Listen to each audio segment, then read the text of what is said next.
नमस्कार दोस्तों, स्वागत है आपका हमारे YouTube चैनल पर। दोस्तों, हम आपके साथ डिस्कस करेंगे हिंदी साहित्य का एक कंप्लीट वीडियो कोर्स। आइए दोस्तों, हम डिस्कस करते हैं हिंदी साहित्य का पाठ्यक्रम।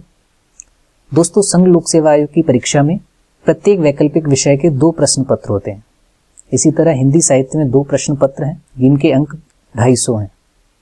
दोस्तों, इसके प्रश्न पत्र 1 में 2 खंड होते हैं और प्रश्न पत्र 2 में भी 2 खंड होते हैं। पहला प्रश्न पत्र जिसका खंड का, जिसके अंतर्गत हम हिंदी भाषा और नागरी लिपि का इतिहास पढ़ेंगे। दोस्तों, खंड ख के तहत हिंदी साहित्य का इतिहास पढ़ेंगे।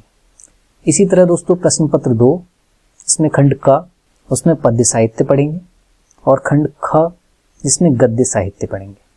आइए दोस्तों, जानते हैं हिंदी भाषा और नागरी लिपि का इतिहास खंड ख के अंतर्गत इसमें हम क्या क्या पढ़ने वाले हैं। दोस्तों, इसमें अपभ्रंश, अबहट और प्रारंभिक हिंदी का व्याकरणिक तथा अनुप्रयुक्त प्रयोग। दोस्तों, ये हमारा पहला टॉपिक है। दूसरा टॉपिक है मध्यकाल में ब्रज और अवधी का साहित्यिक भाषा के रूप में विकास। दोस्तों, तीसरा टॉपिक है सिद्ध एवं नाथ साहित्य, खुसरो, संत साहित्य, रहीम आदि कवियों और दक्षिणी हिंदी में खड़ी बोली का प्रारंभिक स्वरूप। अगला टॉपिक है 19वीं शताब्दी में खड़ी बोली और नागरी लिपि का विकास। अगला हिंदी भाषा और नागरी लिपि का मानकीकरण। स्वतंत्रता आंदोलन के दौरान राष्ट्रभाषा के रूप में हिंदी का विकास। दोस्तों, अगला टॉपिक है भारतीय संघ की राजभाषा के रूप में हिंदी का विकास। हिंदी भाषा का वैज्ञानिक और तकनीकी विकास। हिंदी लिपि की प्रमुख बोलियां और उनका परस्पर संबंध। अगला नागरी लिपि की प्रमुख विशेषताएं और उसके सुधार के प्रयास तथा मानक हिंदी का स्वरूप। दोस्तों, अंतिम टॉपिक है मानक हिंदी की व्याकरणिक संरचना। दोस्तों, प्रश्न पत्र 1 के खंड ख में हम हिंदी साहित्य का इतिहास पढ़ेंगे, जिसके अंतर्गत पहला टॉपिक है हिंदी साहित्य की प्रासंगिकता और महत्व तथा हिंदी साहित्य के इतिहास लेखन की परंपरा। इसके अंतर्गत दूसरा टॉपिक है हिंदी साहित्य के इतिहास में निम्नलिखित 4 कालों की साहित्यिक प्रवृत्तियां। दोस्तों, हिंदी साहित्य में 4 काल हैं: आदिकाल, भक्तिकाल, रीतिकाल और आधुनिक काल। आदिकाल में हमें 3 साहित्य पढ़ना है: सिद्ध, नाथ और रासो साहित्य, जिसमें प्रमुख कवि हैं चंद्रबरदाई, खुसरो, हेमचंद्र और विद्यापति। दोस्तों, दूसरा काल है भक्ति काल, जिसके अंतर्गत हम संत काव्य धारा पढ़ेंगे, सूफी काव्य धारा, कृष्ण भक्ति धारा और राम भक्ति धारा, जिसमें प्रमुख कवि हैं कबीर, जायसी, सूरदास और तुलसीदास। अगला काल है रीतिकाल। रीतिकाल के अंतर्गत रीति काव्य, रीतिबद्ध काव्य, रीति मुक्त काव्य। दोस्तों, इसमें प्रमुख कवि हैं केशव, बिहारी, पद्माकर और घनानंद। अंतिम काल है आधुनिक काल। आधुनिक काल में हम पढ़ेंगे नवजागरण गद्य का विकास, भारतेंदु मंडल। इसके प्रमुख लेखक हैं भारतेंदु, बालकृष्ण भट्ट और प्रताप नारायण मिश्र। अगला टॉपिक है आधुनिक हिंदी कविता की मुख्य प्रवृत्तियां, जिसमें छायावाद, प्रगतिवाद, प्रयोगवाद, नई कविता, नवगीत, समकालीन कविता और जनवादी कविता, जिसमें प्रमुख कवि हैं मैथिली शरण गुप्त, जयशंकर प्रसाद, सूर्यकांत त्रिपाठी निराला, महादेवी वर्मा, रामधारी सिंह दिनकर, सच्चिदानंद हीरानंद वात्सायन अज्ञेय, गजानन माधव मुक्तिबोध, नागार्जुन। दोस्तों, अगला टॉपिक है कथा साहित्य। कथा साहित्य के अंतर्गत उपन्यास और यथार्थवाद। दूसरा टॉपिक हिंदी उपन्यासों का उद्भव और विकास, जिनमें प्रमुख उपन्यासकार रहेंगे प्रेमचंद, जैनेन्द्र, यशपाल, रेणु और भीष्म साहनी। दोस्तों, अगला टॉपिक है हिंदी कहानी का उद्भव और विकास, जिसके प्रमुख कहानीकार रहेंगे प्रेमचंद, जयशंकर प्रसाद, सच्चिदानंद हीरानंद वात्सायन अज्ञेय, मोहन राकेश और कृष्णा सोबती। दोस्तों, नाटक और रंगमंच के अंतर्गत हम पढ़ेंगे हिंदी नाटक का उद्भव और विकास, कैसे पारसी रंगमंच थिएटर से आज तक जो नुक्कड़ नाटक है उसकी जो विकास यात्रा है, इसके अंतर्गत हम पढ़ेंगे।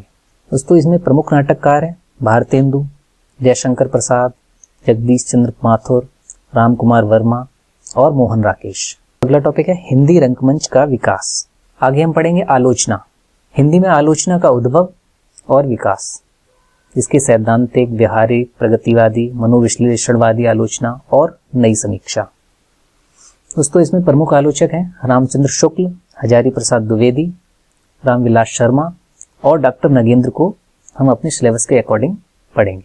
हिंदी गद्य में अन्य विधाएं हैं, जैसे अभी हमने जो विधाएं देखी हैं उसमें कहानी, उपन्यास, कविता और नाटक। इसके अलावा जो विधाएं हैं जिसमें ललित निबंध, रेखा चित्र, संस्मरण और यात्रा वृत्तांत। दोस्तों अब हम आते हैं प्रश्न पत्र 2 पर। इस प्रश्न पत्र में निर्धारित मूल पाठ्य पुस्तकों को पढ़ना अपेक्षित होगा और ऐसे प्रश्न पूछे जाएंगे जिनसे अभ्यर्थी की आलोचनात्मक क्षमता की परीक्षा हो सके। इसमें 2 खंड हैं, आपके सामने लिस्ट है कौन कौन से कवि हमें पढ़ना है। तो इसमें सबसे पहले कवि हैं कबीर। कबीर के अंतर्गत कबीर ग्रंथावली, जिसके आरंभिक 100 पद हमें पढ़ने हैं। अगले कवि हैं सूरदास, जिनकी कृति भ्रमर गीत सार हमें पढ़नी है और इसके आरंभिक 100 पद हमें पढ़ने हैं। तुलसीदास की 2 कृतियां हमारे सिलेबस में हैं लेकिन पूरी नहीं है, जिसमें रामचरितमानस का सुंदरकांड और कवितावली का उत्तरकांड हमें पढ़ना है।